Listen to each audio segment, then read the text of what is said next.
Yeah, no, it's better to sit in the front. You'll be closer to the action. You'll feel the heat of the exchange.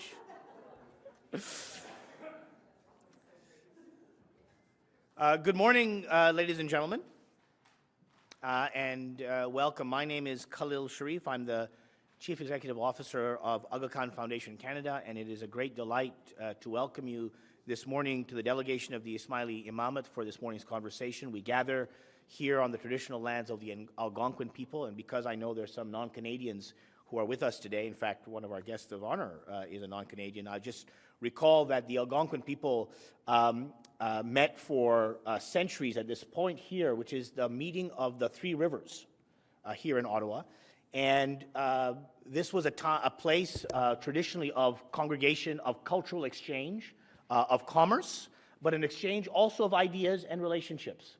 And so it is always an honor for us to be able to recall that extraordinary tradition of this land and of this space, and to be able to give it voice in a contemporary way in our own fashion here at the delegation. When His Highness the Aga Khan established this building almost 10 years ago now, he articulated an aspiration that we might use these public spaces to convene those conversations that might lift our collective horizons for what the world might be and what Canada's role in fostering a more peaceful and prosperous and pluralist world might look like. And so it is a delight to be able to have you all here to talk a bit about that in the context of humanitarian responses on the horizon in 2018, learning from our past and anticipating future challenges. And the bad news is that 2018 has already proven to be eventful on the humanitarian front after a very, very trying global situation in 2017. If there's any good news at all for today, it is that we've got an extraordinary group of people who are going to help us understand and navigate through some of those currents and hopefully lay out what is the path of response to the challenging situations that we find ourselves in. Aga Khan Foundation Canada is part of a broad global network of agencies known as the Aga Khan Development Network, the AKDN. Part of our posture in the places in Africa and Asia where we are present is that we take a very, very long-term view, and our presence, therefore, is long-term. In many of the situations where we are present, those contexts do confront crisis. In fact, volatility is one of the great toxins of the developing world, and that volatility often results in crisis situations, either in micro-crisis situations or in macro-crisis situations. And the Aga Khan Development Network institutions, therefore, are often called to respond in humanitarian situations to the whole series of issues that the communities who we're serving tend to face and confront. So these are issues which are live for us. I was just reflecting that already 2018 has been off to a very, very difficult start in Afghanistan, which has had a series already in January alone of incidents which remind us of the nature of fragility which still exists in that region. Obviously, the situation in the Middle East continues to be very, very difficult for the majority of the populations there, and that's just to name two of the headline cases when we know that there are so many others that don't make the headlines as well. So I am really delighted that we have, at the beginning of the year, the opportunity to sit with some of the leaders globally in this space to help us understand this. We've got the great privilege of Julia Sanchez, the President and CEO of the Canadian Council for International Cooperation, who's going to moderate the session. She'll be joined on stage by Dominic Stillhart, who is visiting Canada. He's the Director of Operations for the International Committee of the Red Cross and is going to bring kind of a global overview of the situations that we're facing, as well as Gillian Barth, our colleague, the President and CEO of CARE Canada, and Jean-Nicolas Boz, who is the United Nations High Commissioner for Refugees representative here in Canada. So what I'm going to do is ask them all to come to the panel now, and I'll hand it over to Julia to take us through this morning's proceedings. Julia.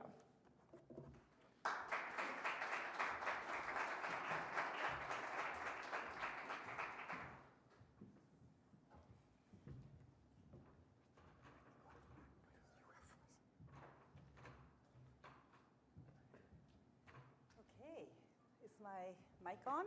Yep. Wonderful. Thank you, everybody, for coming. It's great to see this crowd here, and thanks for those who are joining us on Twitter. Looking forward to a really exciting exchange. So my name is Julia Sanchez. As Khalil mentioned, I'm the President and CEO of CCIC, and we are delighted, among other things, to be hosting the Humanitarian Response Network at CCIC since last summer. And excited to be working more closely with our humanitarian members and partners. So it's a real privilege to be here today with this amazing panel to discuss what we've learned in recent times in the humanitarian field and what's that's telling us about what we can look forward to in the future. Challenging times for sure, but we have a wide range of experience, and I'm sure our panelists will bring that to bear as they share their insights with us. Alors, on va parler surtout en anglais ce matin, mais tous les panélistes sont bilingues. Alors, quand on va passer aux questions, on vous encourage de poser vos questions en français, puis ça va nous faire plaisir de les répondre dans les deux langues. So, we will start. Thank you very much again, all of you, for being here. So the way we're going to manage the panel this morning is that we'll start by hearing from each one of our panelists on their thoughts overall on where we're at in the humanitarian space and what they see looking forward. Then we'll have a bit of an exchange here on the panel. I'll ask a couple of follow-up questions. We'll exchange, respond, react to what each other is saying. And then, of course, we'll turn to you. And we're going to reserve at least a good half an hour to make sure that we can hear both from you in the room and for those who are on Twitter who can send in their questions. They'll be captured here, and we'll try to respond to as many as those as we can. So as you're listening and hearing and reacting and thinking about things, jot them down if you're like me, that you have a short-term memory, and make sure that you intervene later. Okay? So let us start. As Khalil mentioned, we're really, really honored to have Dominique here with us today. He is the Director of Operations at the International Committee of the Red Cross, has a lot of experience in the field, has that global perspective because of the interactions with the different teams around the world that he's working with closely, and I'm sure he will enlighten us with his comments and reflections. So we'll invite him to go to the podium first and share his thoughts with you, and then we'll invite Jillian Barth, and then we'll end with our colleague from UNHCR. Over to you, Dominique. Thank you very much, Julia, for this nice introduction, and Mr. Khalil, thank you very much for hosting us here at this wonderful building of the Aga Khan Foundation, which makes up for the cold temperatures outside. I'm really delighted to be here. Thank you all for coming. I will use perhaps the next few minutes to just give you a bit of an idea how the world looks like from the perspective of the ICRC, or from the perspective of me, myself, as the Director of the Operations for the ICRC, and perhaps also give you some thoughts in terms of moving forward what we think is going to be important for humanitarian action as a whole, and for organizations like ours and the network that you are serving here. Looking at the world, what we see, of course, especially since 2011, is a sharp uptick in the number of conflict. I think the number of conflicts in the past decade has tripled compared to the decade before. We've seen, since, again, 2011, twice as many people killed by conflict every year as before 2011. And our colleague from UNHCR will also tell us, Jean-Nicolas, the figure that you put out is more than 65 million people that are displaced, uprooted by conflict. And the large majority of these people are actually internally displaced. They are not refugees turning up at the doorstep here in this country or in other European countries, to give you just an example or two. This is generating massive humanitarian needs. And if I look at our own operational budget, it has nearly doubled in the past decade, which of course is extremely bad news because it is a reflection of the world, of the state of the world and the intensity of conflict that is affecting many, many million people, especially in the Middle East, in Africa, but also in other areas. Now, what are the reasons for where we are at now in terms of conflict? Of course, there are manifold, but I think a few of them stand out. The first one, in my view, is that we've seen a growing erosion of multilateralism since 2011. That was the last time the UN Security Council came together on an important conflict, which was Libya. But ever since what happened after Libya, the UN Security Council was unable to come together on any of the major conflicts, and Syria is definitely the best illustration for the incapacity of the international community to resolve conflict, leave alone prevent conflict. We then also see a growing militarization of foreign policy. Very often today, foreign policy is seen both in theory and in practice through the prism of counterterrorism. This is really the most important prism through which foreign policy is now seen and made.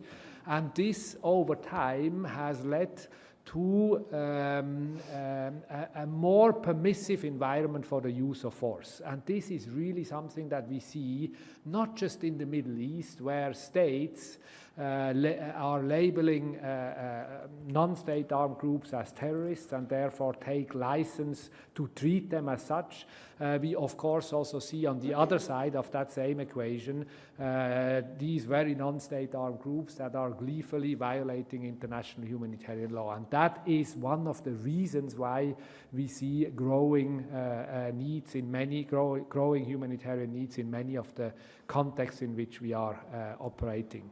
And then perhaps the last, and this is already a consequence, is the fact that unlike when I joined this organization, when I thought this ICRC was an organization that moves in when the first bullet is fired and moves out when a peace agreement is signed, today you don't know anymore what is the first bullet in a conflict, and there are hardly any peace agreements that are signed. Colombia is perhaps the notable exception that we saw in the past few years.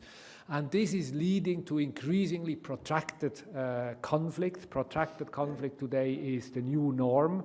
If I look at our 10 largest operations where we are present, the average length of presence of the ICRC in these conflicts is 37 years. 37 years. That leads to a number of challenges for humanitarian organizations. First and foremost, as one of our staff recently put it very accurately, is the challenge that we are facing is we as humanitarians have a tendency to do one-year plans, okay? And this staff, she said, we should stop looking at Afghanistan 30 times 1 year. We should think about 1 time 30 years. And this is a significant shift in terms of the way we are thinking about humanitarian action. And it is a shift that is taking place slowly, but not fast enough in the face of increasingly protracted conflicts. Another challenge that we are facing is, of course, the fact that in these protracted conflicts, we also see a growing fragmentation of the conflict landscape. And we have paid a very heavy price again last year, where we lost 10 of our staff, 7 of which in Afghanistan, simply because we are having increasing difficulties to read an increasingly fragmented conflict landscape. When I started as a delegate in this organization, in most conflicts we had 2 parties, 3 warring parties. Today, there isn't any conflict where you have 2 parties. You have multiple parties. The last time when I traveled from Damascus to Aleppo 2 years ago, I passed through about 60 different checkpoints, most of which belong to different factions, to different organizations, to different groups, with whom we all need to engage and have a relationship. Otherwise, it is simply impossible to work. So we have to invest much more time and energy in relationship management, allowing us to work on all sides and allowing us to do the job that everybody expects from organizations like the ICRC to do on the front lines in the most difficult areas. And the last and really very important challenge is it is not just about addressing humanitarian consequences. It is also about shrinking needs through better respect of international humanitarian law, and the space for protection work is becoming more challenging. To do assistance is challenging enough, but to do protection work where everything is about influencing behavior of warring parties, when they conduct hostilities, when they detain people, when they think about people that have gone missing during a conflict, is much more challenging in a space that I described at the beginning that is suffering from an increasing militarization of foreign policy and therefore a very often shrinking humanitarian space. Now, how to move forward in that space? What are some of the things that will be with us to answer to some of these trends that we are seeing? I think first and foremost, and this is also a difficult discussion inside our own organization, is we need as humanitarians to learn to think of people affected by conflict not just as beneficiaries but as active stakeholders. And this is now easy to say, and if I say these things in my own organization, everybody tells me, what are you talking about? We are doing that already. Every day we are out there and we are talking to detainees. We are talking to people who are displaced. We are talking to women who have been sexually abused. So we are already a very people-centric organization. And yet, if we are really honest with ourselves, we have some way to go in terms of making sure that people affected by conflict are not just beneficiaries, they are systematically integrated in the design and the implementation of humanitarian action. And I had I just give you one example, which for me was kind of a wake-up call. I was in the Central African Republic 2 years ago, and we were sitting in a village under a tree with a group of women whose problem was that they could not go out of the village because they were afraid that they were going to be captured by the rebel groups and sexually abused, okay? And it took some time until we could talk about these things, and it was only thanks to the fact that we had a majority of women in our own group that were able to have that conversation. And when they presented their problem, I was thinking to myself, the next that they are going to ask is the ICRC to talk to these people and to tell them to change their behaviors. And what they actually told us is something very different. They said, you don't need to talk to them. What we want from you is to facilitate a meeting between us and these people, because we will explain them what our problems are, and they will understand much better if we tell them than you, because they have also women and children, and we will be able to explain them what our problem is. And it was kind of a small experience, a short experience, but one that demonstrated very clearly what I'm talking about, that we need to learn in a very humble way to integrate people systematically in the response and in the design and the response of humanitarian action. And here, I think we have a lot to learn and we have a long way to go. I will stop here. I have perhaps one or two more things that I can bring later, but in the interest of time, I will stop here and I think hand over to the next panelist. Thank you. Thank you.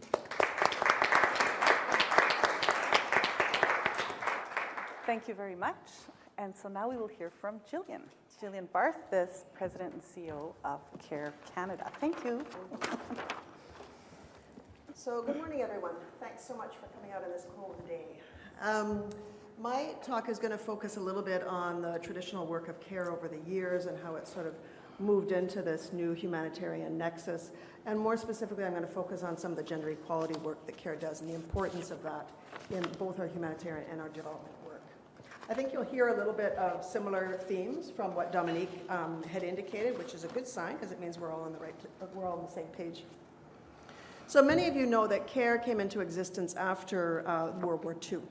We repossessed army rations and sent them as care packages to the survivors in Europe. It was a very traditional approach to humanitarian work. And I don't think the term do no harm was really known in that day because those army rations included things like cigarettes for the people of Europe. But in any event, over the years, our mandate expanded to include longer-term development work. We became a dual mandate organization and focused both on meeting humanitarian needs as well as making sustainable development goals together. Many humanitarian organizations here have shared pretty much the same history and the same evolution, but many of the institutional frameworks within which humanitarian response operates have not necessarily adapted at the same pace. For a long time, the international community has treated development and humanitarian work as two separate things. In poor countries, we support long-term development programs and things such as microenterprise, global health, employment, market opportunities. And then when it comes to earthquakes, typhoons, and conflicts, we provided the basics of survival, food, water, shelter, etc. Today, the humanitarian and development dichotomy has really become not only arbitrary, but it's a hindrance to the impact of our effectiveness. So in my remarks today, I'd like to concentrate on this trend, which is variously described as the new ways of working or bridging the humanitarian divide. And it's a shift, frankly, whose time has come. And efforts to adapt our systems and our approaches to deliver this shift are where we should be focusing our attention in 2018 and beyond. So let's back up a little bit for a second. The world today is witnessing, as everyone here knows, because I'm preaching to the converted, the highest level of human suffering since World War II, when CARE was first established. Worldwide, 136 million people need humanitarian relief. I can remember the days where we used to have a humanitarian response one every 3 years. If it was 4 years, it seemed like a long time. Now, the amount is just staggering.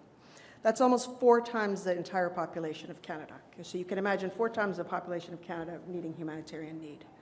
More than 65 million people are displaced from their homes, so that's double the amount of the population of Canada. In the past year, we've witnessed a hunger crisis in which 20 million people were on the brink of starvation. Armed conflicts, we know, drive 80% of these humanitarian needs globally, and the rest of them are due to development initiatives that simply haven't worked. Global warming, which we all know and recognize now, is both a risk amplifier and a driver of conflict and displacement. And it's more or less locked in for the next 15 to 25 years. This is key. The humanitarian crisis and their drivers are increasingly chronic or protracted in nature. And I think most people here would agree. The average length of time that a person spends in displacement now is 17 years. 6 weeks from now, on March 15th, the Syrian conflict will enter its 7th year. I remember being on a plane with a Syrian somewhere about 8 years ago, and she was noting that people were leaving the country. And it didn't take long for that trend to start exacerbating, but here we are 7 years later. Conflicts in the Democratic Republic of Congo, Central African Republic, South Sudan, Yemen, and Somalia are showing no signs of going away. And if anything, they're multiplying. Newer crises, like the refugee situation in Bangladesh, will take years to resolve, as has the situation of Somalian refugees in eastern Kenya. All of this is fueling a shift in the face of global poverty and human suffering. So the share of the world's poor people living in fragile and conflict-afflicted situations is projected to reach 46% by 2030, up from 17% today. It's a massive amount. Amidst these changes, the humanitarian funding gap is increasing year on year. We know every time an appeal goes out, if we get half of it funded, it's nothing short of a miracle. If there is a silver lining to all of this, it's that the international community has begun to look more serious as to what we need to do to leave no one behind in, as Dominique stated earlier, the new normal. At the World Humanitarian Summit in 2016, we agreed that it was time to move beyond business as usual. It's no longer sufficient just to supply humanitarian assistance. Instead, we have to find ways of reducing the demand for humanitarian assistance.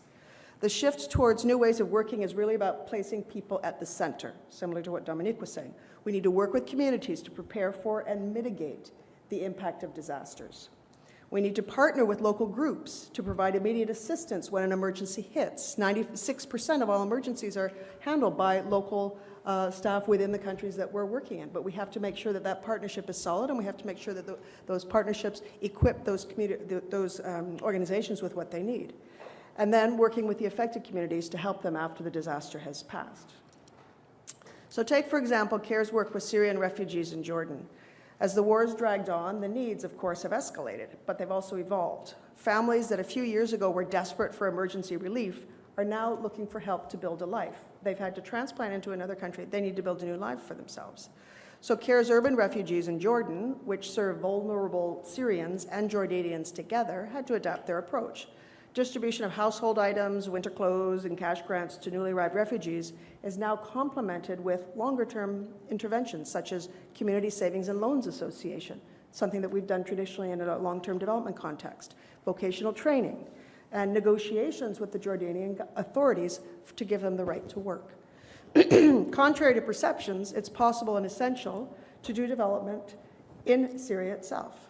Inside Syria, there are plenty of islands of peace and stability. Not only is it possible to provide long-term resilience and livelihood support, it is also essential. Our work in these areas includes skills development, reviving local economies and businesses, provision of temporary employment, rehabilitation of basic and social services that are so poorly needed. Let's talk now about women and girls. Let's take a moment to draw the link to gender equality in humanitarian settings. All of our work seeks to address the needs of the most vulnerable first. For CARE, this means placing women and girls at the center of our emergency and development work.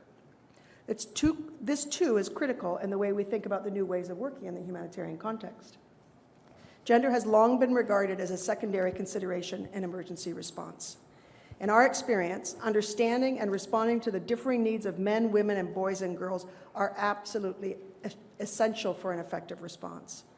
Not only do we need to respond to the particular and severe ways in which women and girls are impacted by crisis, such as addressing the spikes in sexual and reproductive needs that occur in such settings, but we also need to recognize and work with the changing gender dynamics that occur in emergencies.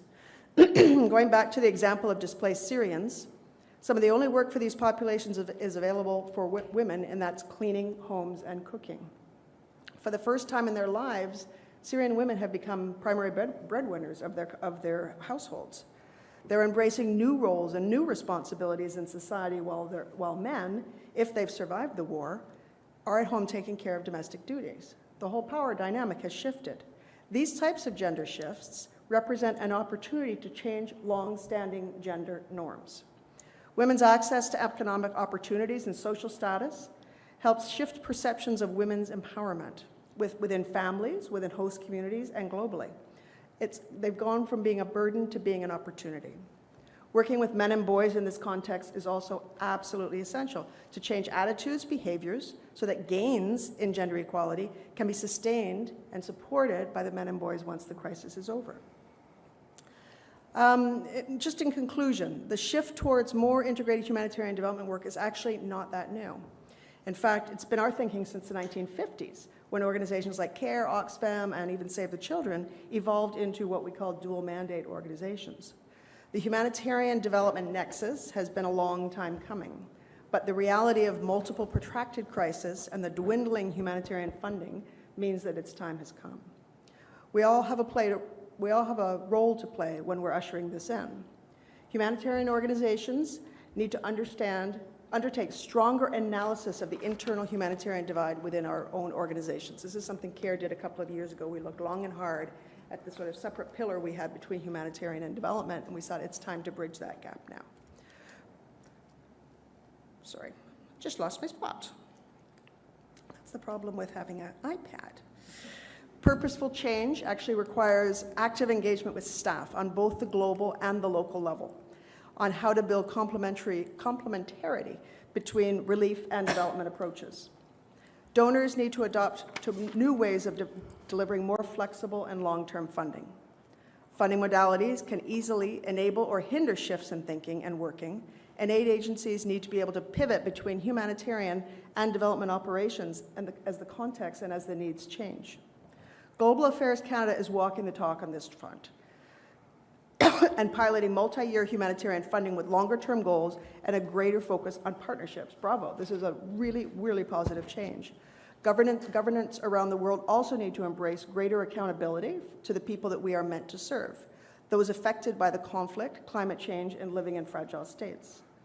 More direct funding to local women's organizations is a must, such as through Canadians' New Women Voice and Leadership Stream. It's a good step in that direction. The Women's Voice has been an excellently received initiative and program by the development community, and it's enabling women to have a voice in refugee situations, but also it's enabling them to really broaden and stretch the whole concept of inclusive governance.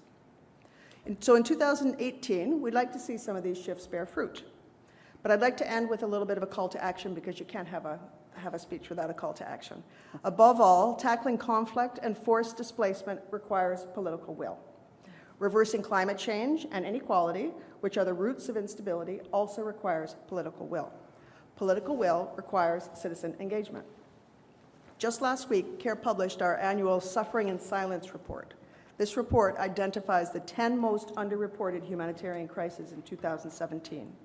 It shows that the amount of crisis coverage is not only affects public awareness, but directly impacts the lives of crisis-affected people. The lives of people in certain instances on the emergencies that are not covered are no less valuable than those in the emergencies that are covered. Every one of those people have rights and aspirations, and they also have a right to have their story be told. And it's up to all of us, the media, the politicians, humanitarian organizations, and global citizens, to ensure that every crisis gets the attention that it deserves. So let's ensure that in 2018, when Canada plays host to the most powerful countries here at the G7, we will all speak up, ask the right question, and propose new solutions. Thanks. Thank you, Julian. So now we will hear from Jean-Nicolas Beuze, and he's the representative in Canada of the United Nations High Commissioner for Refugees. Merci beaucoup, Julia. And I'm delighted to be here with all of you, many familiar faces. And not surprisingly, I had planned to start as Dominic with our inability to make peace deals these days, the international community, the UN Security Council.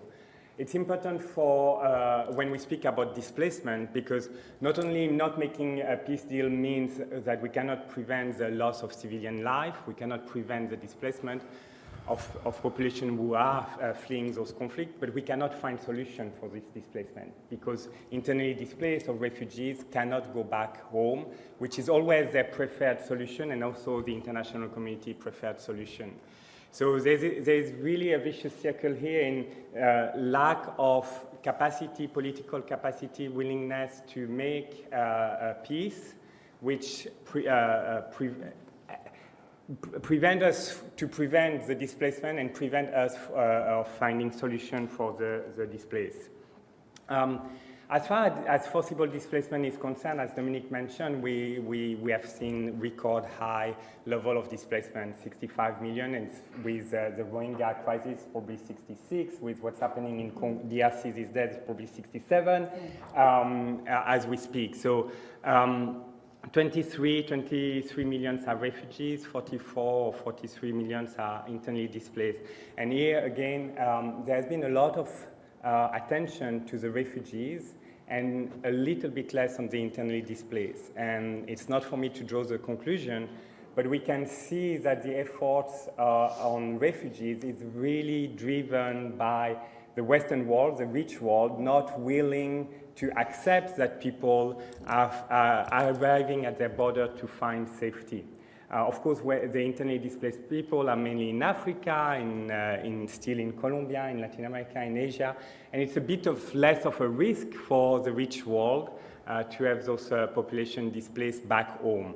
When it comes to your door, then the attention comes. And here, I will say that one of the difficulties ahead of us is the politicization of the discourse on forcible displacement, with really this a lack of distinction between mixed population flows.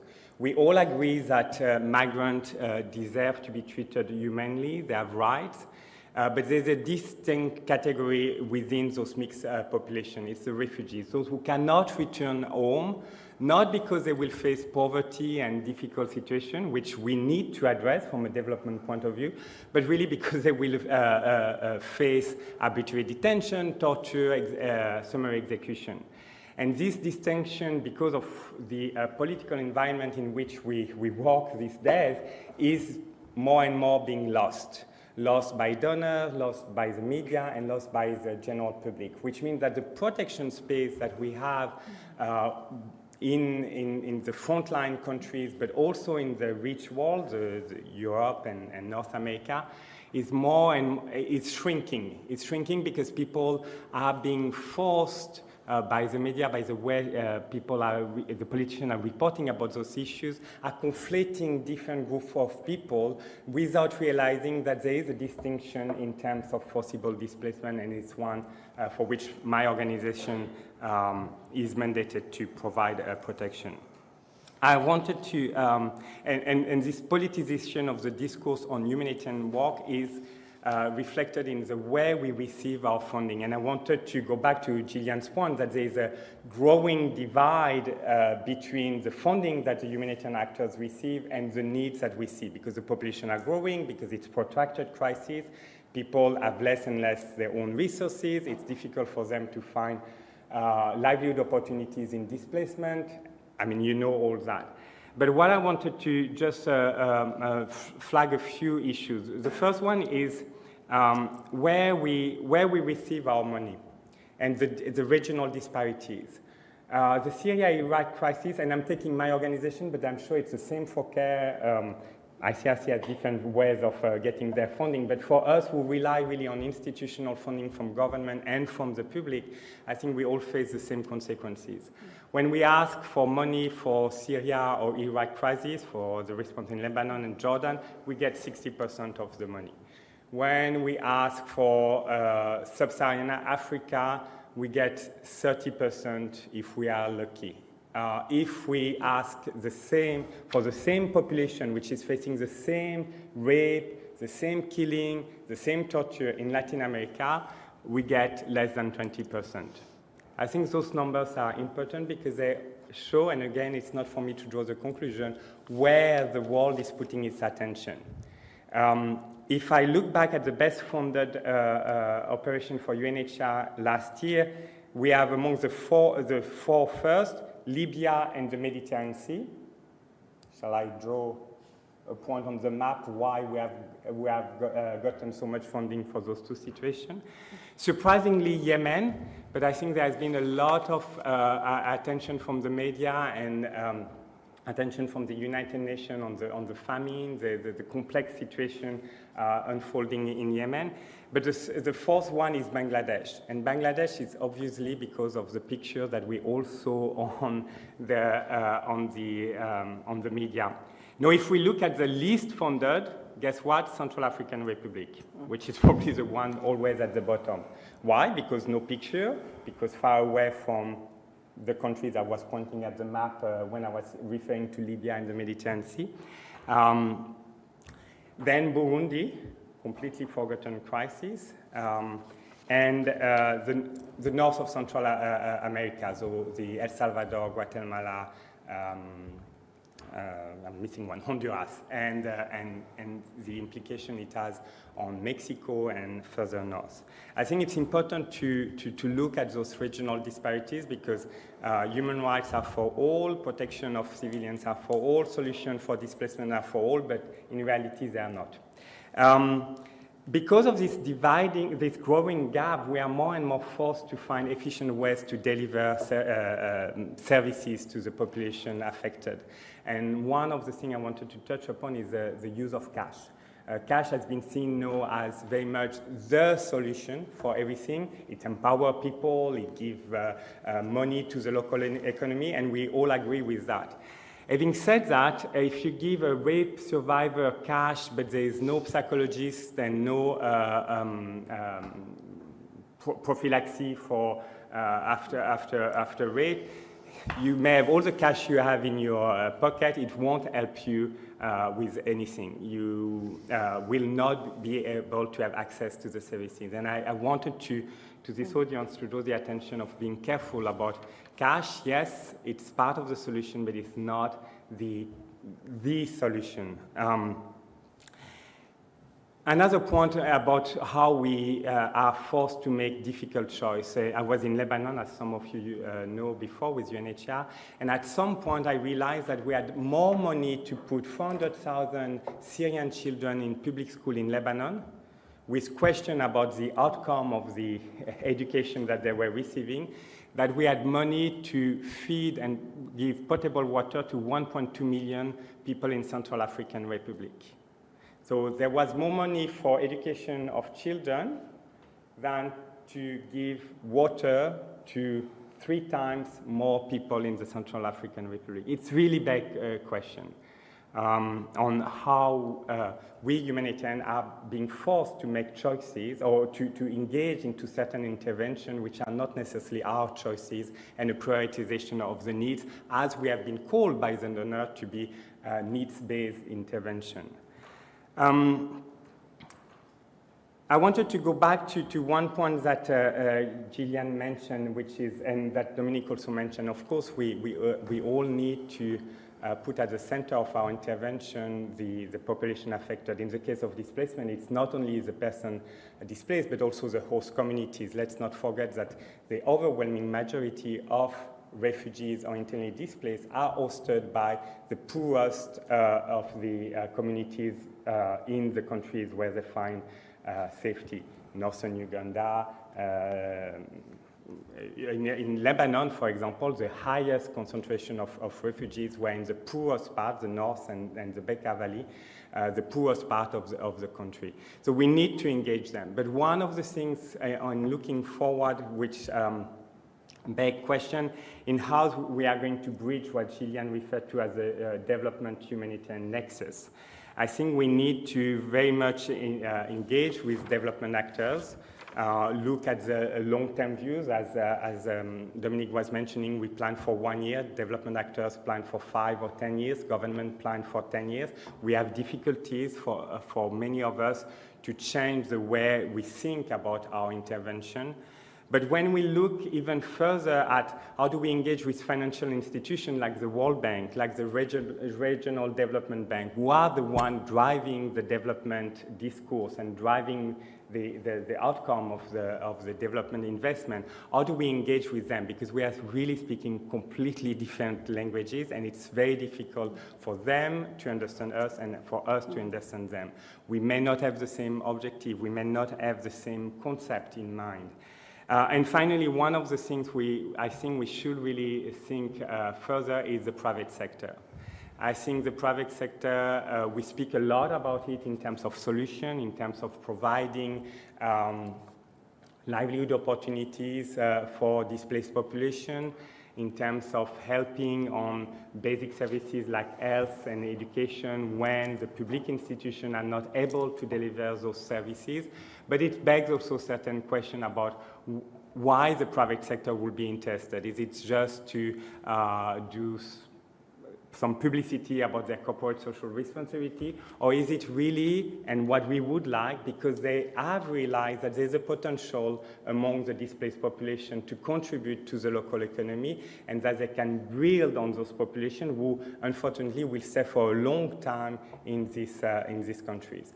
So I'm going to leave it there with, I hope, a lot of questions from the audience. Thank you very much. Thank you. Great. So a lot of interesting points put on the table by the three of you, and a lot of convergence, I think, as well. So let me start asking us all to talk a little bit more about, I think you all touched upon or even landed, in the case perhaps of Gillian and yourself, Dominique, on political will being a key driver of the situation that we're facing, which is, a dire situation, to say the least. So, the incapacity to sign peace agreements, the incapacity to address and solve these protracted crises. So we find ourselves in these eternal situations where things are, in a bizarre state. Did you say 37 years average? The average? Oh my gosh, that is amazing. That's incredible. So you're in this kind of bizarre limbo of never-ending crisis situations, protracted crisis. So what's going on? Why is the multilateral system not doing its job? Is there something that, as humanitarians working in the field with our advocacy capacity, how do we move this? How do we address that key driver that seems like bigger than anything we can directly tackle? I'll start with you, Dominique. Yeah, I think this is the question that I think we all are struggling with. What contribution can we, as humanitarian organizations, make to nurture and to foster that political will that is absolutely necessary, A, to prevent, and B, to resolve crisis. And of course, there is no easy answer. If there was an easy answer, I think we wouldn't even need to discuss it. And at the end of the day,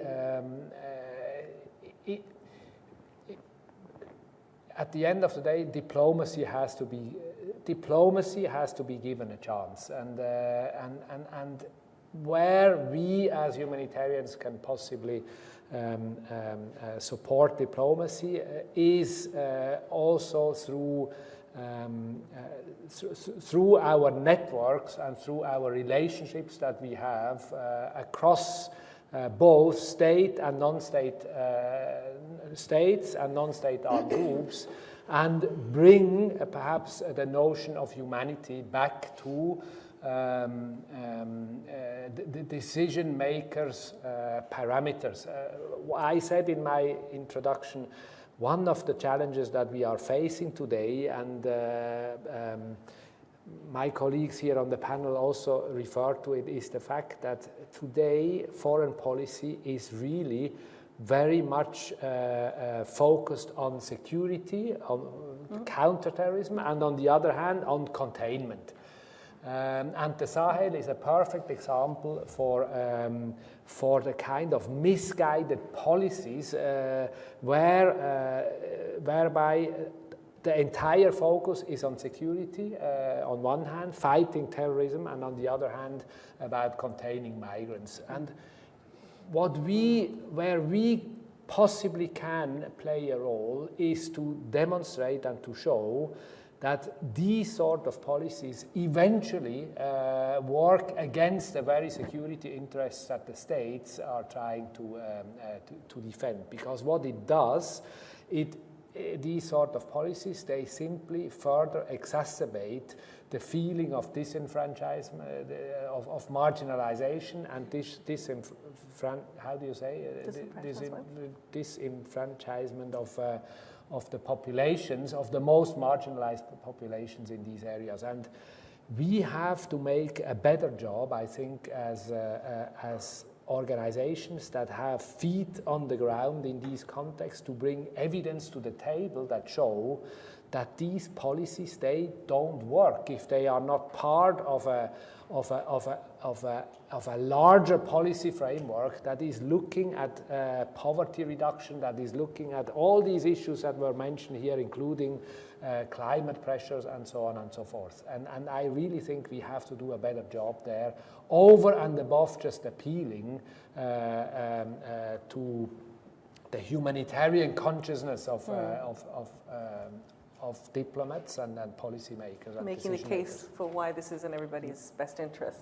But we have, I mean, the good news in a way is that there seems to be recognition in a wide range of spaces that this is the fact, right? That the evidence shows us that we're investing more in preventing, more in addressing the humanitarian needs arising from conflict than preventing the conflict. And the US military has been, I think, quite vocal and upfront about this, saying we're doing this wrong. We're putting too much money in fighting wars instead of preventing them, right? I mean, there's some surprising and not surprising people speaking about this. So I'm wondering if anybody has is there something that's showing us that there's a light? Like, have we seen anything in the last year or two that we think, okay, there's maybe a path there. There's something starting to open up, something starting to come together that can give us direction as to how we see this addressed. So, Nicola or others, I'd invite you to jump in. Yeah, it's a tricky thing because we're not politicians, obviously,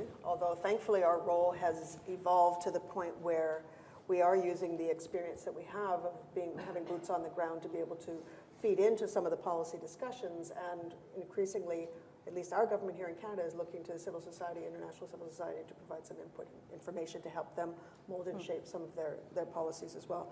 But diplomacy is something that's often, unfortunately, comes as a last resort when the situation has exacerbated itself so much so that that's really your only option, as opposed to sort of ground up change. And I think that's what we're all increasingly focused on. So it's two things, making sure, I think as was mentioned earlier, that in the nexus, whether it's binexus or trinexus process, development and humanitarian fit reasonably well together, but they still have their own niches and places. The peace building is important, but it fits a little bit less with some of the other roots. So we have to make sure that we keep that firewall between humanitarian and peace building to make sure that the humanitarian principles are not at risk. But by the same token, we have to make sure that everything we are doing from the ground level up is going to be increasing the opportunity and the outcome of a society that is not going to necessarily be embroiled, barring certain leaders who may decide to take it in that direction. In any event, is not going to be embroiled in problems, and that includes engaging with beyond engaging with women and girls and changing the nature of the power dynamics at the family level, the community level, and then building a stronger society as a result of that. Because a lot of these political conflicts are based on malcontent within the country, and a lot of it does tend to boil down to community level. So. Yeah. And thank you for bringing the peace building, like the third piece, into the picture, Jillian, because I think that's not the focus of our conversation today, but I would argue that the security prism that you were talking about that's tainting everything is really affecting peace building work, which is so important to start addressing some of these protracted conflicts from a civil society perspective, right? And it's very, very difficult. It's difficult to do humanitarian work. We see the shrinking space for humanitarian space, but peace building space is so challenging when when there's this security discourse lingering. Yes. I'm going to reveal a secret. Julia had asked us to be a bit controversial, so I'm going to start. Please, go for it.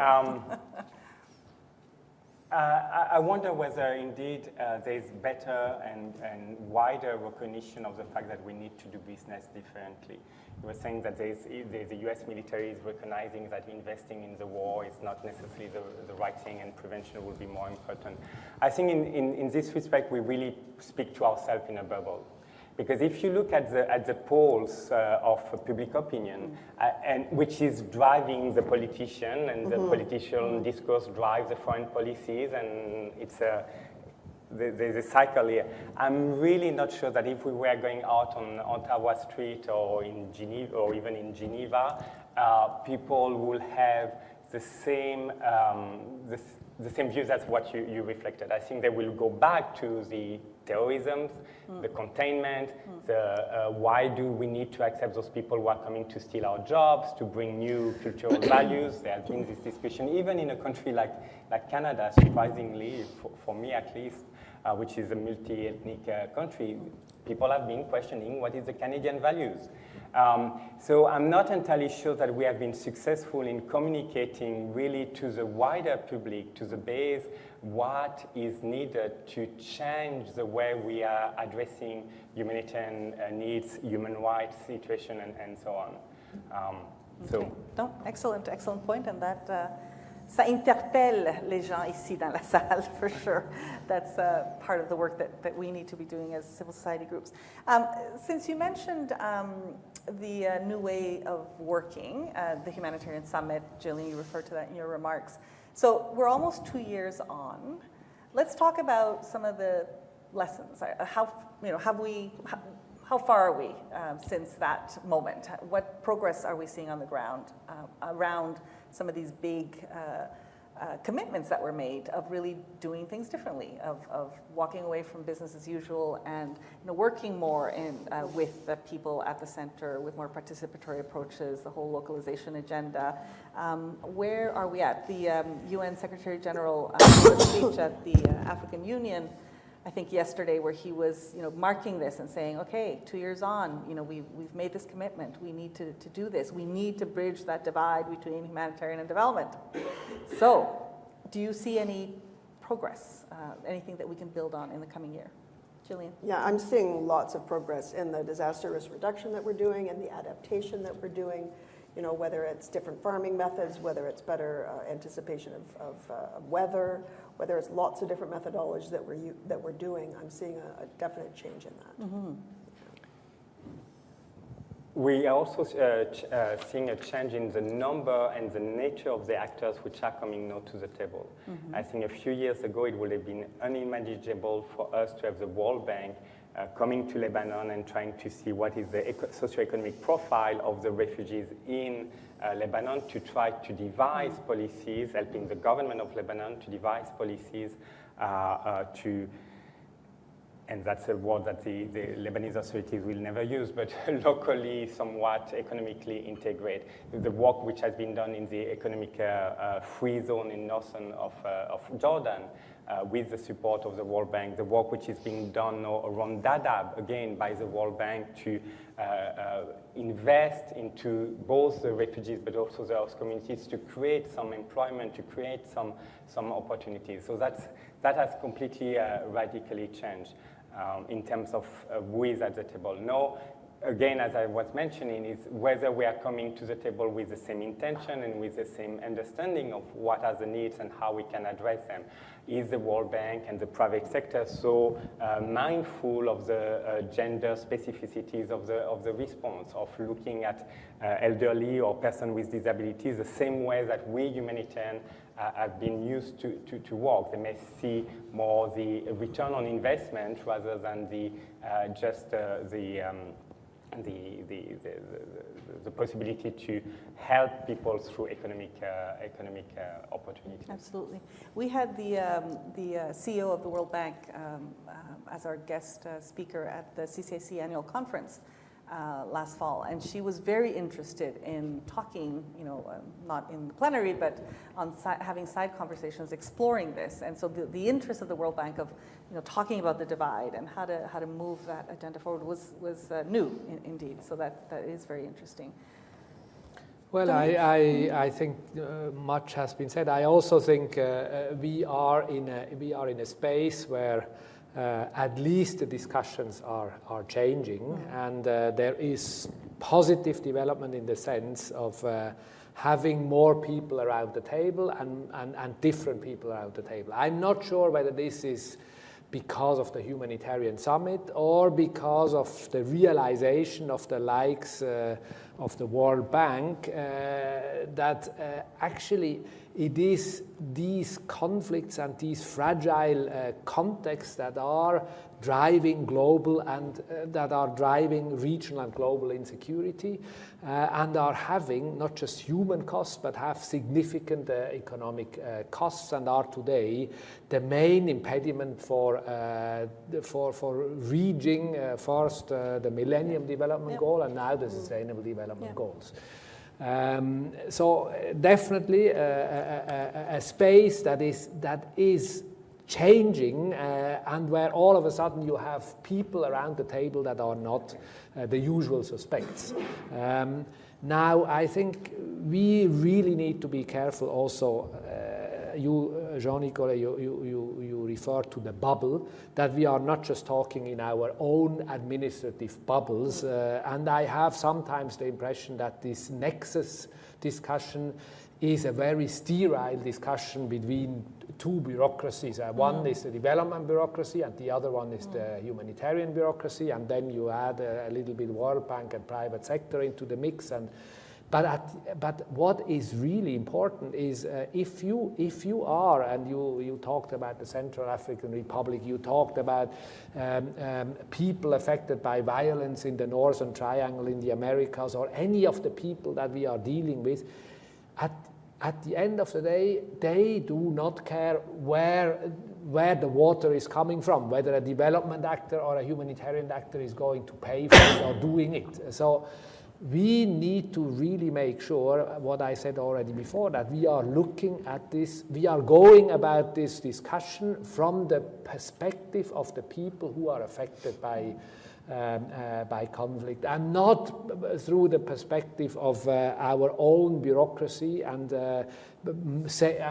through the prism of safeguarding our interests. And I really think there we have to go out of our comfort zone, and we have to engage as we did with the World Bank, despite the fact that yes, they have very different ways of looking at some of the same contexts in which we are working, as well as with the private sector. Because what is it that people are telling us that are affected by conflict and violence? They are not just telling us we need water and food. They are telling us we need security, we need jobs, and we need education for our children. These are the three things that the people really need.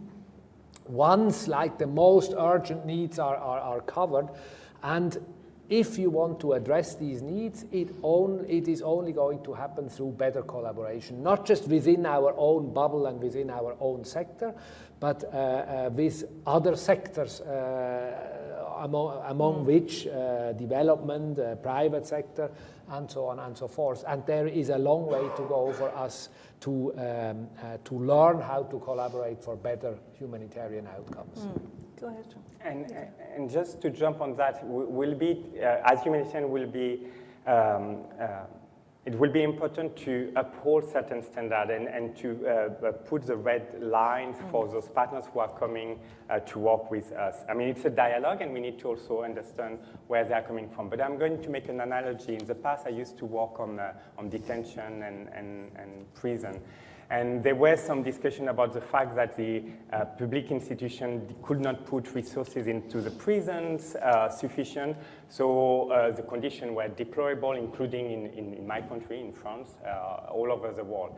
And so there was a starting of a discussion on the privatization of prison. And we know where that has led in terms of then the type of abuse and the lack of accountabilities on how the prisoners were being treated. So I think while we engage now with development actors, with regional and international financial institutions, with the private sector, we also have to be very mindful of drawing the line of what is not possible. We have all seen, I mean, I was coming out of Libya during the conflict with the NATO bombing. The base camp in Tunisia had been set up by the Turkish army.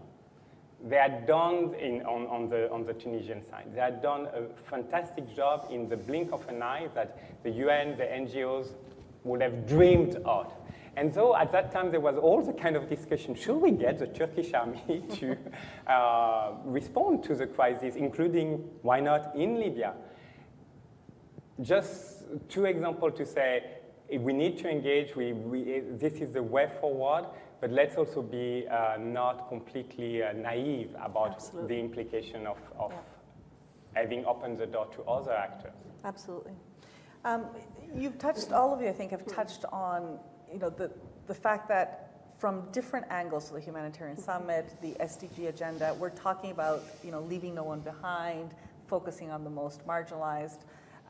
And in Canada, I think we have a very interesting opportunity where in our Minister of International Development's mandate letter, that's part of her mandate to focus on fragile, conflict-affected states, the most marginalized. So it seems to be like a point that allows us to make these connections that we've been talking about for decades now of how to bridge that divide or how to work across these sectors, how to bring these different needs together in contexts that clearly are neither one nor the other and need both humanitarian and development efforts to work together. No? So I'm becoming an SDG advocate despite myself, because it really is, it's an interesting time. I think we are seeing different, it brings in the climate conversation in a very interesting way as well. The peace building piece is there. So it's a way of looking at this holistically, which is what I think we're saying we need to do, and then allows us, it gives us some levers to make sure that we're really focusing on the people, the most marginalized, and then mobilizing development and humanitarian and peace-building efforts to address that. So that's hopeful for me. Now, I'd like, before we go to the audience, I'd like to invite each one of you to share what gives you hope for 2018? What have you seen, or what are you seeing evolving, hatching? What is around the corner you think that might make a difference in facing these enormous challenges that we've talked about, including the gap between the needs and resources, which you've all alluded to and we haven't talked further about right now, but is obviously a major one as well. What are you counting on? What are you hoping? What are you betting on that might make a real difference, large or small, in 2018? Julian is ready to go. Well, I can't not talk about gender equality again. Thank you. Because to me, that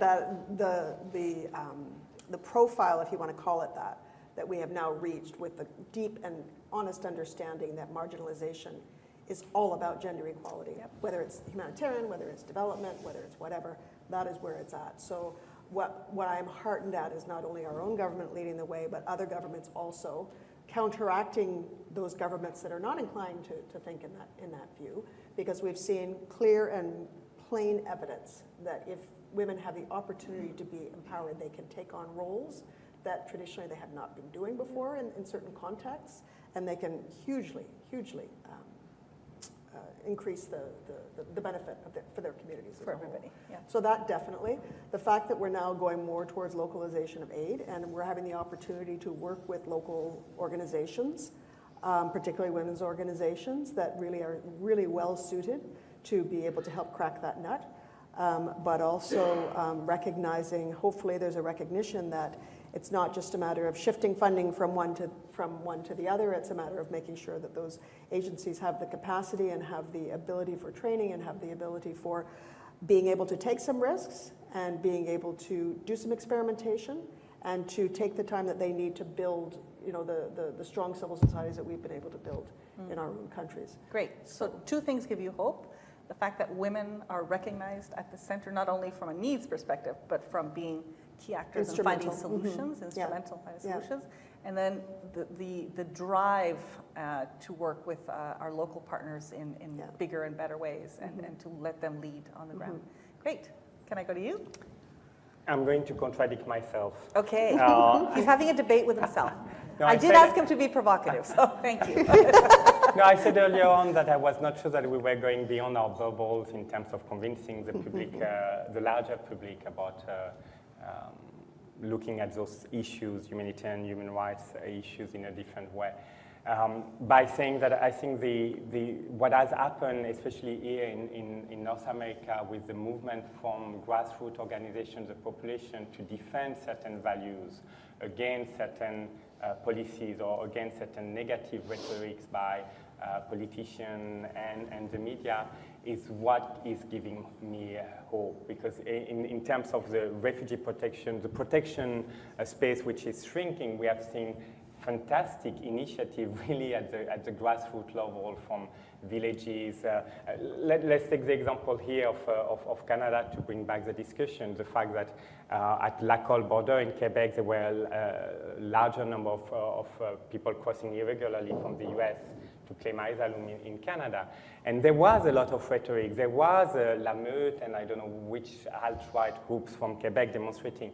But there were also initiatives at the local level in all those villages around the border, on two sides of the border, where people got together to help without being asked to do so from their own initiative, because they wanted to show solidarity with those people, and they wanted also, I think, I cannot interpret for them, but to the leaders that they had certain values that they wanted this country to uphold. Okay. So we have a big challenge. And we see, and sorry to say, but we see that systematically. The first people who supported the Syrian refugees when I was over there were the Lebanese communities, which literally, I mean, I know that it sounds very cheesy, but literally opened their house to welcome the people and feed them. And those populations were extremely poor and disadvantaged. Most of them had no permanent electricity or running water. And it was, at the beginning, really the one who were in the front line of the response. Once again, we came later, and it was important. But we need to recognize that the people have this capacity to understand what is required and wants to uphold certain values of humanity and solidarity. Great. So you're challenging us to do a better job in talking to ordinary people about what's really happening and what needs to change. But at the same time, you see concrete examples of the fact that people are good people and that they're eager and hungry and willing, and there's a lot of potential there. So thank you, great. Psychologist Thank Julia. You reconcile myself. You're inspiring me. I'm not completely. No, it's good. Dominique. Well, for me, it's something similar to what I said before. I really have the impression when I'm traveling around, especially in capitals, there is a growing understanding, not just of the humanitarian and development bureaucracies in governments, that these fragile states and fragile areas and conflicts that we are dealing with, they are at the heart of, as I said before, regional and global insecurity. And there is today more, I feel there is a much more informed conversation among and across different sectors, what to do, what is it that we can do to make a more sustainable difference. And I'm not saying a conversation is enough, but I am encouraged by the fact that the conversation is taking place over and beyond those that are, for professional reasons, dealing with these sort of situations. And what that will do is it will perhaps also force people like us outside of our comfort zone. Because, of course, if China now realizes that they cannot do their Belt and Road Initiative without thinking about some of those issues that we are grappling with on a daily basis, this may indeed imply significant risks, because they come with their own interests. But at the same time, it holds also an opportunity to engage with other actors, non-traditional actors, in these sort of conversations, how to make a more sustainable difference. And I really see there is something changing, and we have to be open to also be influenced and to have these people around the table and make a meaningful contribution. Because of course, I am here as a representative of the ICRC absolutely convinced that humanitarian principles have to be upheld, and they are absolutely key to accessing people in situations of armed conflict. But at the same time, it's not just about responding, it's about shrinking needs, and it is about making a more sustainable difference for these people who are affected by these situations. And the conversation that is now taking place for me is a very different one than the one I realized took place 10 or 20 years ago. And that really gives me hope that we have an opportunity to move on in that space. There's a collective consciousness of sorts that's, we need to burst the bubble, but it's a good start. Thank you very much.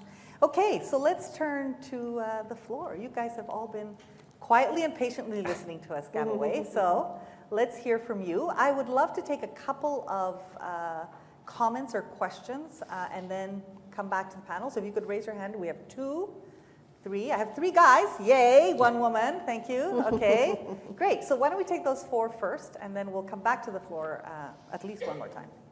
If you could just introduce yourself briefly. And my name is Bahbi Malk, and my question is actually directed to John Nicholas. I've been working on a research project on the issue of refugees in Libya and the Mediterranean Sea.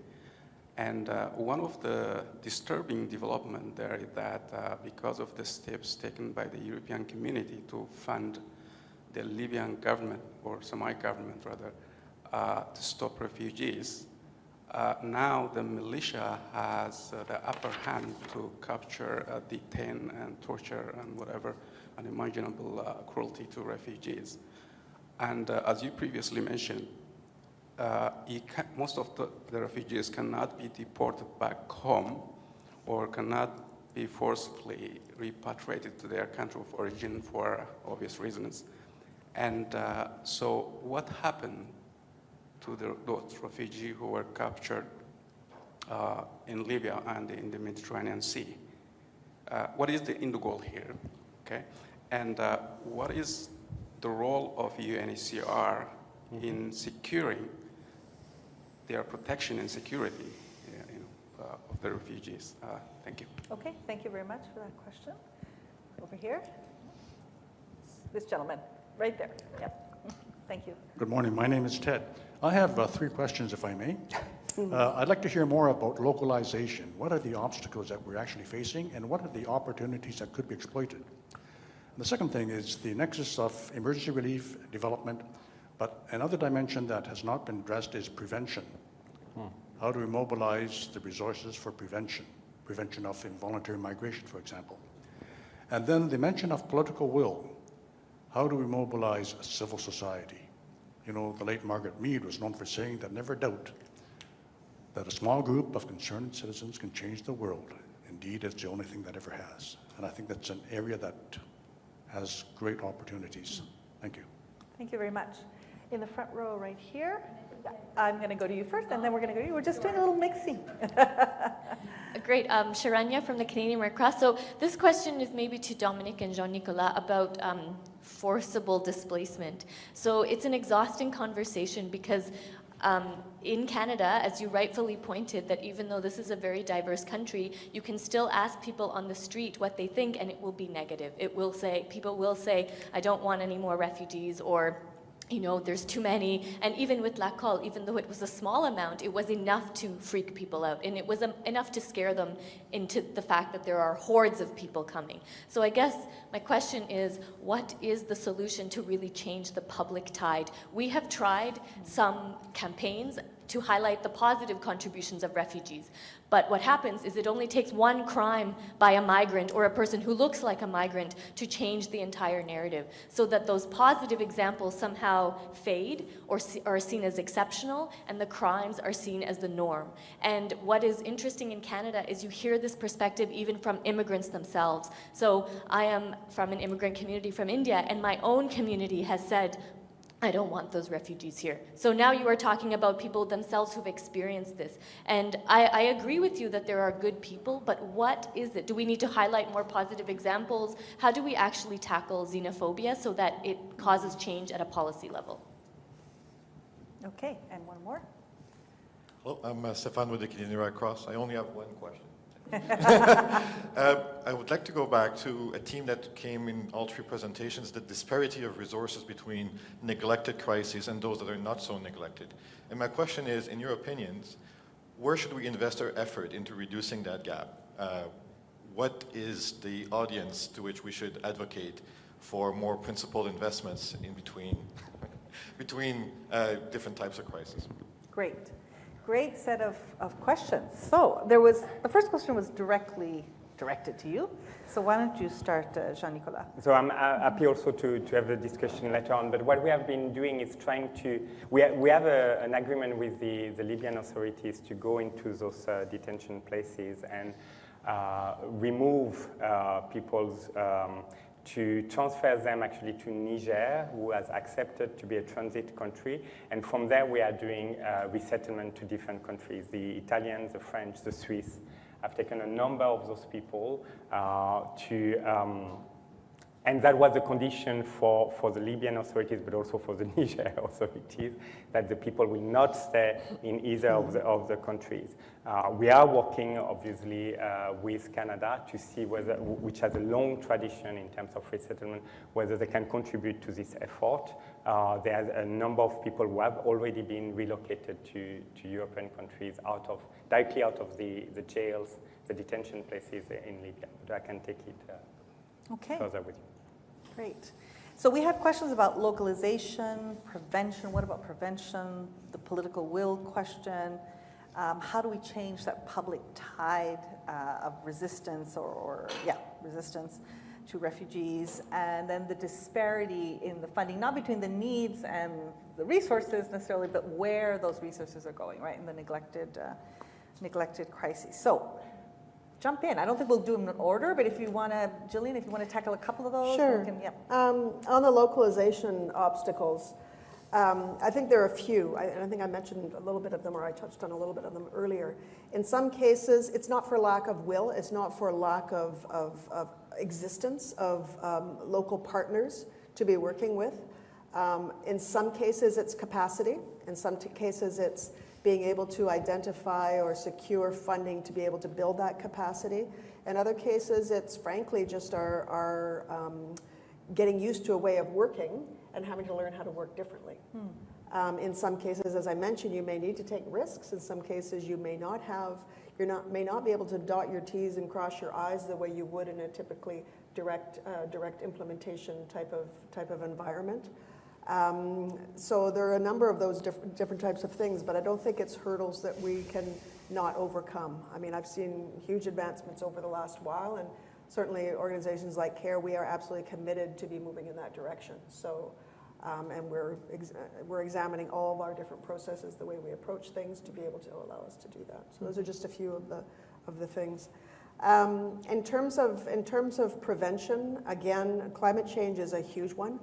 And in addition to whatever we can do to advocate for recognition and combating against climate change, the one thing that we can do most consistently is to make sure that our adaptation and our resilience programming will be something that can prevent mass exodus from certain areas. A lot of times it has to do with farming techniques, drought-resistant seeds, the way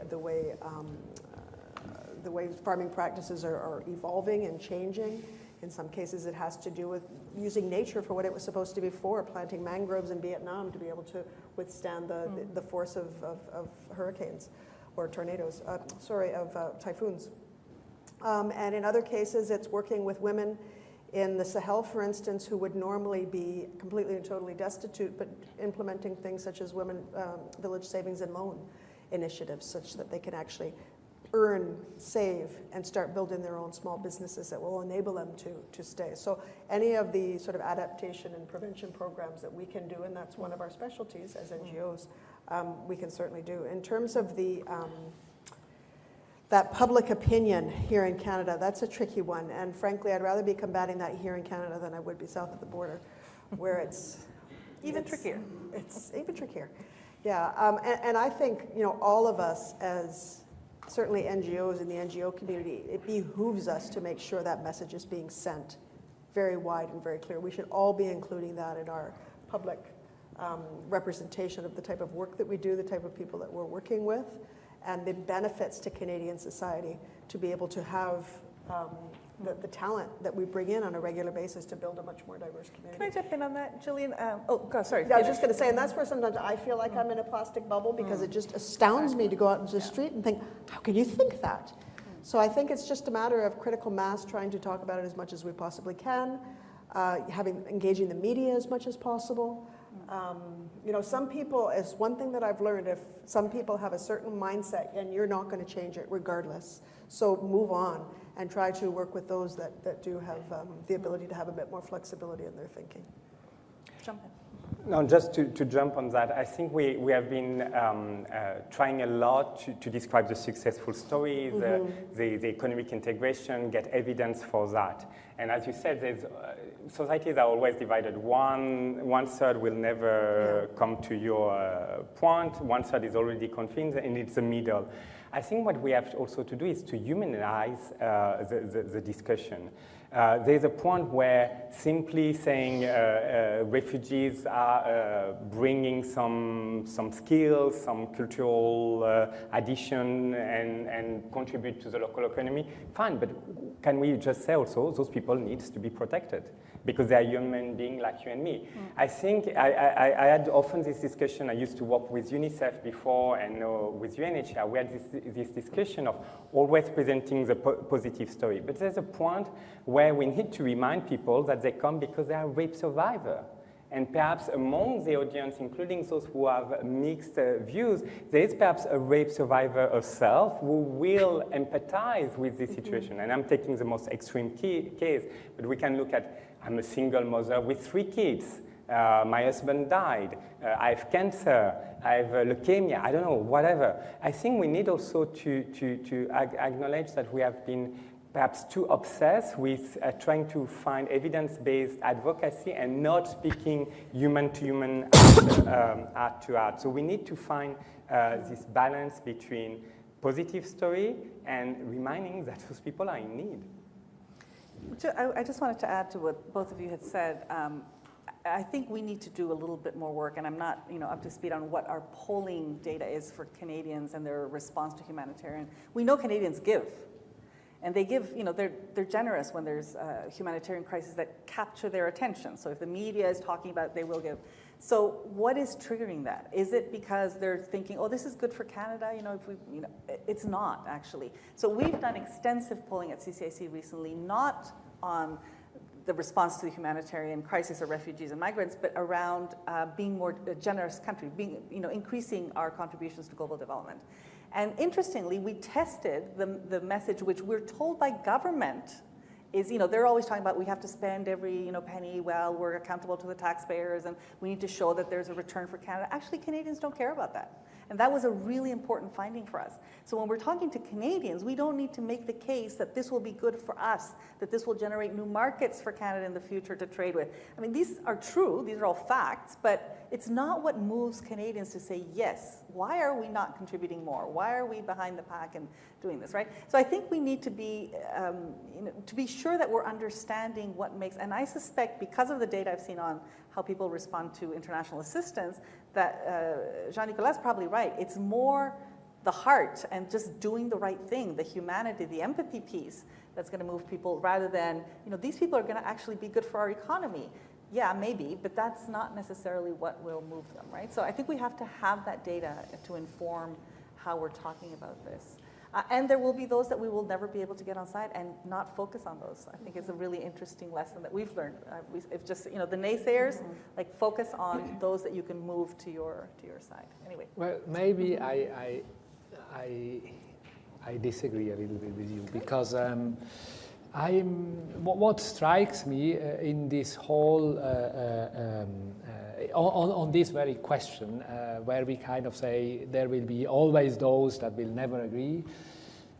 If I look at Switzerland, okay, and if I look at voting pattern in Switzerland about migration and refugees, those areas in Switzerland that are the most remote and therefore have the least contact with these type of populations, they are most adamantly, The most intimidated. they are the ones that reject most. So what does that say? It says that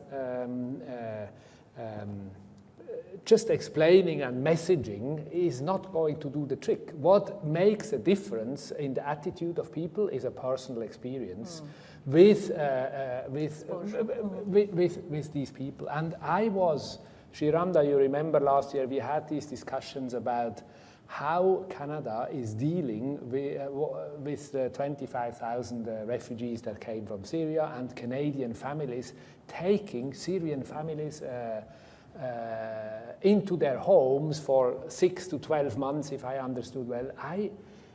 And then I heard these families talking about my Syrian refugee family, is doing better than your Syrian refugee.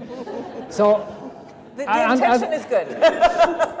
no, I'm not saying everything is perfect, but I'm just saying the point here is about a personal experience. It's about a personal experience. If I don't have the chance and the opportunity to have a personal experience and to have a discussion from human to human and understand that, as you said, some of their problems are exactly like mine, of course, it is easy for me to fall prey to a very populist discourse. This is bad. It's very easy. And it's also human, right? You need to find a scapegoat. We know all these mechanisms. So the question is, how can we expose people better to a human experience, which will not allow anymore, or which will make it much more difficult to have what is very often a very dehumanizing discourse and very dehumanizing attitudes.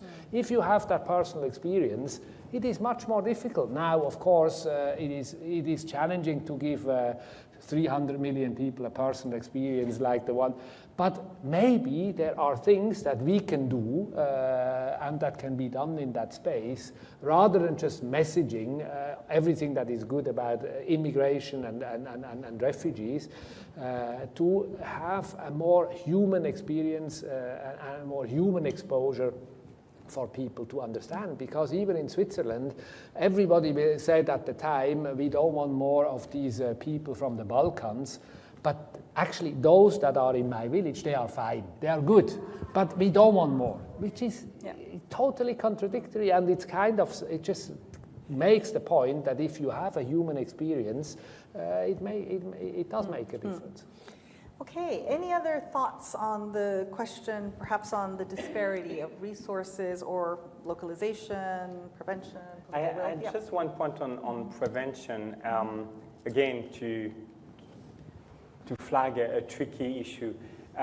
Prevention can also be exploited to prevent people from leaving their country and seeking refuge. And I think we have also to be very mindful, because I've heard several discourses, again, I'm taking the example of Syria, but we can say the same thing about Afghanistan and Congo, that actually if we have peacekeepers on the ground, if we have the ICRC and the Office of the High Commissioner for Human Rights, which is doing protection of civilians, it's actually the way to go, because then the people don't need to flee. They are being protected.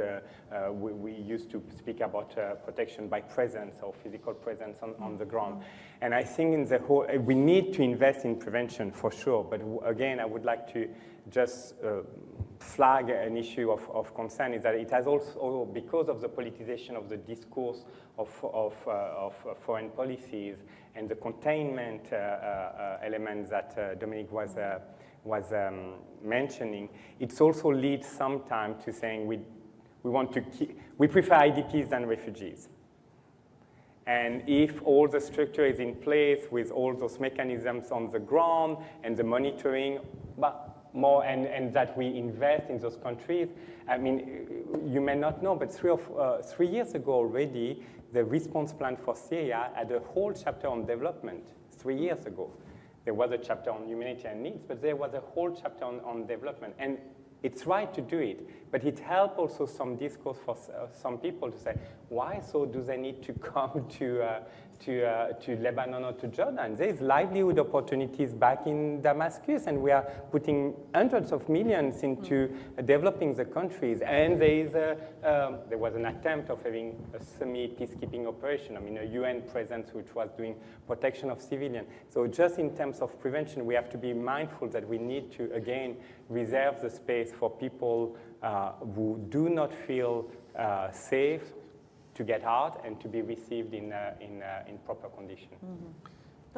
On a different subject, on localization, we heard before that cash may not be the panacea to save the world. I would say the same about localization. Localization is not the panacea, especially in situations of armed conflict, where very often it is very challenging for local organizations, including some of the national societies, Red Cross, Red Crescent societies we are working with, who are auxiliaries to their government, to be that neutral, impartial humanitarian actor that is able and capable to work on all sides of the front line. So in that sense, I think I would say it's about the most effective combination between localization or local actors and international actors, and that is of course context specific. There is not one recipe, and I just wanted to mention that because very often in that debate about localization, we do as if localization is the panacea and will be the solution for everything. But the point that we're at right now, is it like 1% of funding, for example, going directly to local groups? I mean, you agree that we need to move away from that, but not to 100%. Absolutely. My point is, it is There's not. A better balance. Let's find the right balance, and there is a long way to go to further empower local organization. There is no doubt in my mind about that. On the question about more principled investments, there was the grand bargain also coming out of the World Humanitarian Summit, which was very much a deal, on one hand, more transparency and more effectiveness and efficiency, and on the other hand, there should be more non-earmarked, flexible funding that would precisely enhance a principled humanitarian approach. I think we are not yet entirely there. If I look at our own, if I look at funding patterns for the ICRC, non-earmarked funding continues to decline.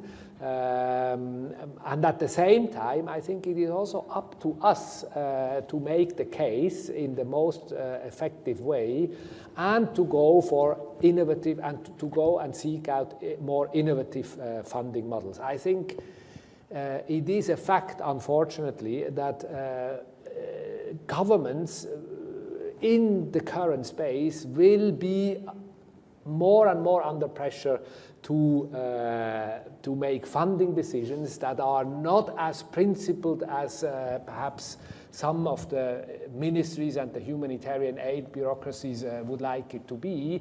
And we therefore also need to reach out and seek for innovative funding patterns. We have tried now something with this humanitarian impact bond, which is a small initiative over 5 years for about $30 million for a few physical rehabilitation centers. But I think there is a case to be made for us to be innovative also in terms of finding other models of financing humanitarian assistance than just because we are also receiving 90% of our funding from governments. And given the growing humanitarian needs, I really think we won't. On one hand, we have growing needs, and on the other hand, I don't think we will see a continuous growth of humanitarian budgets in the next 10 years as we've seen in the past 10 years. So we also there need to find new paradigms, and it's also for us to be innovative in that space. Okay, we have time if there are a couple more questions or comments. And do we have any from Twitter? I don't see my Twitter person. No. Okay. So, hi, yes. Hi. I'm Eva Cohen. I'm with the Red Cross. while you were discussing the lack of compassion and why people in our communities don't feel strongly about helping, one thing that struck me last year was the question around terminology and refugee and migrant. Because I do have a German background, and seeing Angela Merkel stand up and say, of course we help, we have to help these people flee, they need a safe place. And then to see the reaction over time, and I mean, if you think of it, for a country with 80 million people, to take in 1 million, it's 1 million. I mean, that's a huge number, but it should be possible in a country with a thriving economy and all that, and people being compassionate and wanting to help. And the same situation in Canada, when we say, we of course we take people, and then the difference in approach, where in one country you have the borders being swamped with people who need immediate help. And for us to have this luxury of saying, well, we're going to organize everything so when they come here, they have their permanent residency or whatever.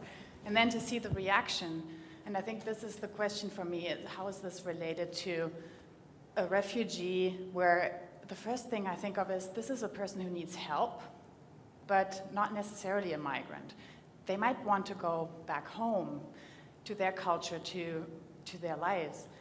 But with what you said earlier about politics and the problems in striking peace deals, is there, or do you think there is no clear border anymore between a refugee and a migrant, and that kind of uncertainty is what keeps people from wanting to help and being compassionate, because they just simply don't understand what they're dealing with? Is this a short-term situation? If I take in a family to help, what does that actually mean to me, to my family, to my community, to these people? Do they want to integrate? How much effort do I have to make to integrate?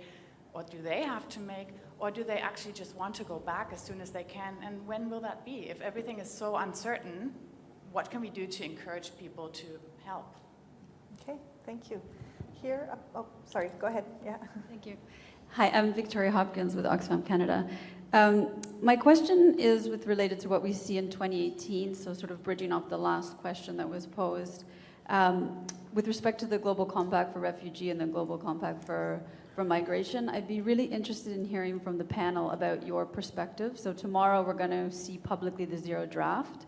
Over the next 8 months, there'll be a lot of interesting consultations on that. And for some, it's being heralded as sort of a global moment that's unprecedented in terms of a shift and calling for recognition of both responsibility sharing for protection of refugees and internally displaced persons, but also a responsibility for financing responsibly. And there is also a lot of division, northern-southern division in these consultations. And there is also some serious skepticism with respect to there is no lack of global responsibility sharing model, that this will concretely amount to very little. So I would be really interested in hearing from each of you on how you see this unfolding in 2018 and the roles of humanitarian actors, and if you do actually see this as sort of a global moment. Thank you. Gavin. Hi, Gavin Charles with the Canadian Council for International Cooperation. Thanks so much to the panel. I want to pick up on Dominic's suggestion of the need to reinsert humanity into foreign policy. And it strikes me that humanity as a humanitarian principle is somewhat different from the other three, and that neutrality, independence, impartiality are qualities of the delivery of humanitarian assistance, whereas humanity is a broader guiding moral principle. And so with that in mind, I'm wondering if the three panelists could suggest what humanity means to each of you in the context of humanitarian assistance, and what it would look like to insert that into a policy direction. Okay, great, thank you. So I will ask you each to address all or some of those questions, and that will be a wrap up from our side. So who would like to start? Quickly on the definition, I think the definition between migrants and refugees, I cannot offer any solution. I think you are completely right in saying that for for the wider public, the distinction may not be that clear, and we need to be careful about everything we do to protect the right of refugee or asylum seeker to get a granted international protection does not undermine the rights and the well-being and the support that we give to migrants. But I will shift it from the wider population to the decision maker and the policies. I think where we have a risk now is with politicians, members of parliament, ministers, confusing or conflating the two groups, and therefore enacting policies or devising budget which are not taking into consideration the specificities of the two groups. Let's also remind everyone that, refugees also want to go home. It's not only migrants. Migrants will want to go home if there were some opportunities for them to get access to education, better health services, and ultimately better jobs and better quality of living. The refugees the same. I've met very few refugees who are happy coming to Canada for resettlement. Their ultimate dream would be to be back in Syria, in Burundi, or in Congo. On the global compact, difficult to have a crystal ball. I think we have to necessarily see the half full glass, I think, given the environment in which we operate. We have a commitment from government on key legal protection issues which have not been challenged, the cornerstone being the principle of non-refoulement. And that may sound obvious to this audience that, of course, we are not going to send back somebody to a place where he or she will be tortured. Remember what was happening after 9/11. That was not that obvious that suddenly all Western countries in particular will be upholding this principle of not handing over people to places where they will be tortured. So I think we need to see also the opportunities that the political momentum which was created almost a year and a half ago. We need to maintain this political momentum, and over the next 8 months up to September, that's going to be what is critical, is keeping the interest. On responsibility sharing, I fully agree with you. If the frontline countries do not receive more financial support, but also more resettlement for the most vulnerable cases and more political support, they are going to pack and go, because they will really feel that they have been fooled by this rhetoric of saying, okay, to schematize the northern world or the western or the rich world is helping us, and understanding that we host 85 or 90% of the displaced population, but there is an awareness that we need more help because we are doing that just because of humanity, but also because of our geographical location. And I think that's the risk. If we cannot deliver rapidly on this whole of society approach, on this responsibility, if not burden sharing, we are going to lose them, and to come back to them will take an enormous amount of time. That's why we need really countries like Canada to put money, political leverage behind this new approach of helping the frontline countries. Thank you. Gillian? Sure. You've said it well, Jean-Nicolas.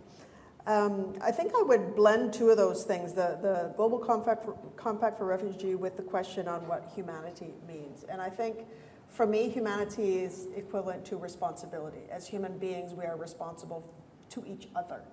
And I think insofar as the Global Compact is concerned, there still could be resistance. I'm not sure what it's going to take in certain cases for countries to recognize the sheer volume and the sheer massiveness of this situation that we're dealing with right now. But I think certainly in terms of a development actor, our role is to do whatever we can in the space that we occupy, as well as influencing to what extent we can the other spaces as well, to make sure that humanity equaling responsibility is something that's very clear. Thank you, Julie. Also on humanity, ultimately, in my view, humanity is about human dignity. I see time and time again that people are ready to suffer from many things, but one thing that is definitely not going to work in the long time is if people's human dignity continues to be undermined, and if people have the impression that they are not taken seriously, that they don't have a voice, they are not respected, and this is precisely what I referred to before when I said that some of these policies that are entirely guided by security considerations and containment, they totally exclude space for human dignity to be part of some of these decisions. And I think if we can contribute collectively here to influence some of these decisions by bringing human dignity back to the table systematically, much as gender considerations, I do believe over time that this is going to resonate in a different way as some of the policies now resonate in these countries that we are talking about. Okay, excellent. So thank you very much. Please join me in thanking, saying goodbye, but thanking our panelists.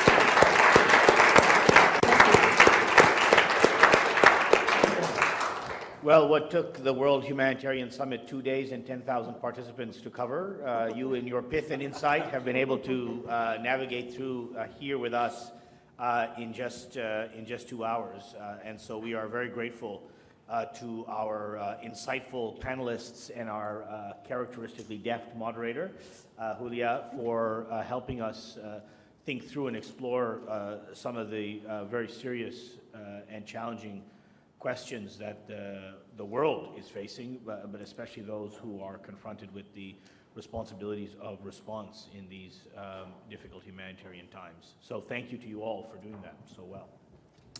I want to thank all of you for joining us, and to Global Affairs Canada for the support they provide for these kinds of convenings.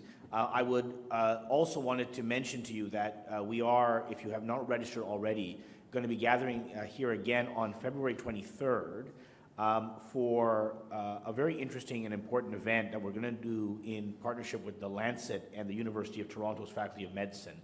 The Lancet, which is the premier global health journal, is issuing its first ever series on Canada. And we'll be launching that here on February 23rd. So if you have not registered for that, please do that, and you can get more details of that event on akfc.ca/events. There are surveys on your form. There's an invisible barrier at the door which will prevent you from exiting if it realizes you have not yet completed your survey. So please do so. That feedback is important to us as we continue to iterate these efforts. Thank you to all those who have joined us online. And once again, thank you to our panelists for making the time to share with us this morning these important views and thoughts. Thank you very much.